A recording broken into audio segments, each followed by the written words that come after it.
छान खुसखुशीत खमंग असे आपले हे भोपळ्याचे घारगे खाण्यासाठी तयार आहेत. तुम्ही इथे ह्या घारग्यांचं टेक्स्चर बघू शकता. छान टम्म असे फुगलेले आहेत आणि तेलकट अजिबात झालेले नाहीयेत. तेव्हा तुम्ही सुद्धा ह्या पद्धतीने हे भोपळ्याचे घारगे नक्की बनवून पहा. सर्वप्रथम पॅन मध्ये 1 चमचा साजूक तूप घालूयात. तूप गरम झाल्यावर इथे हे 2 कप लाल भोपळा मी किसून घेतलेला आहे तो घालूयात. आता 2 ते 3 मिनिटं आपण हा भोपळ्याचा किस तुपामध्ये अगदी व्यवस्थित परतून घेऊयात. ही 1 कप गुळाची पावडर घालूयात. व्यवस्थित मिक्स करून घेऊयात. तुम्ही इथे बघू शकता गूळ पूर्णपणे विरघळलेला आहे.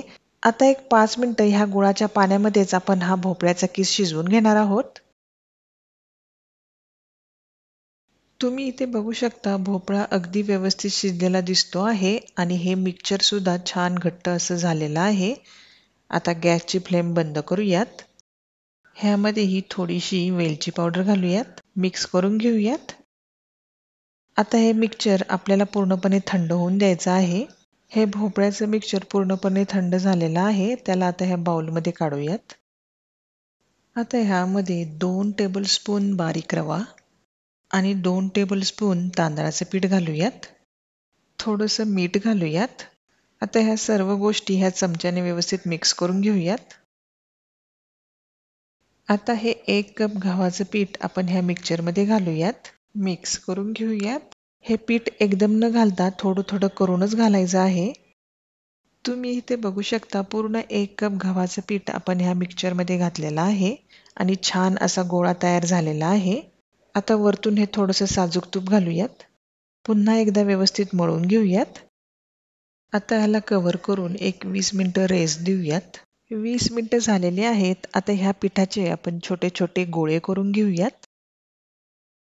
सर्व पिठाचे आपले गोळे बनवून झालेले आहेत. इथे खाली आपण थोडंसं साजूक तूप लावून घेऊयात जेणेकरून घारगे आपले चिकटणार नाहीत. आता एक एक गोळा घेऊन आपण घारगे लाटून घेऊयात. हे घारगे न जास्त जाड न जास्त पातळ अशा पद्धतीने लाटून घ्यायचे आहेत. आता घारगे बनवण्याची ही एक पद्धत झाली. आता दुसरी पद्धत म्हणजे इथे मी हा प्लॅस्टिकचा पेपर घेतलेला आहे. ह्यावर हे थोडंसं साजूक तूप लावून घेऊयात. आता हा पिठाचा गोळा ह्यावर ठेवून हलक्या हाताने हा स्प्रेड करायचा आहे. मधोमध असे होल पाडूया.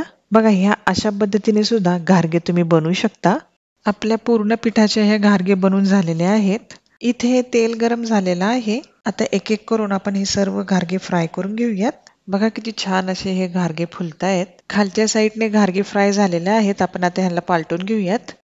घारगे दोन्ही साईडनी छान फ्राय झाल्यावर त्यांना आपण काढून घेणार आहोत.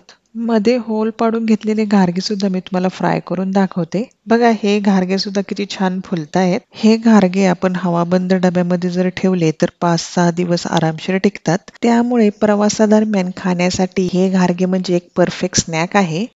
हे बघा आपण सर्व घारगे फ्राय करून घेतलेले आहेत. छान खुसखुशीत खमंग असे आपले हे भोपळ्याचे घारगे खाण्यासाठी तयार आहेत. तुम्ही इथे ह्या घारग्यांचं टेक्स्चर बघू शकता. छान टम्म असे फुगलेले आहेत आणि तेलकट अजिबात झालेले नाहीयेत. तेव्हा तुम्ही सुद्धा ह्या पद्धतीने हे भोपळ्याचे घारगे नक्की बनवून पहा.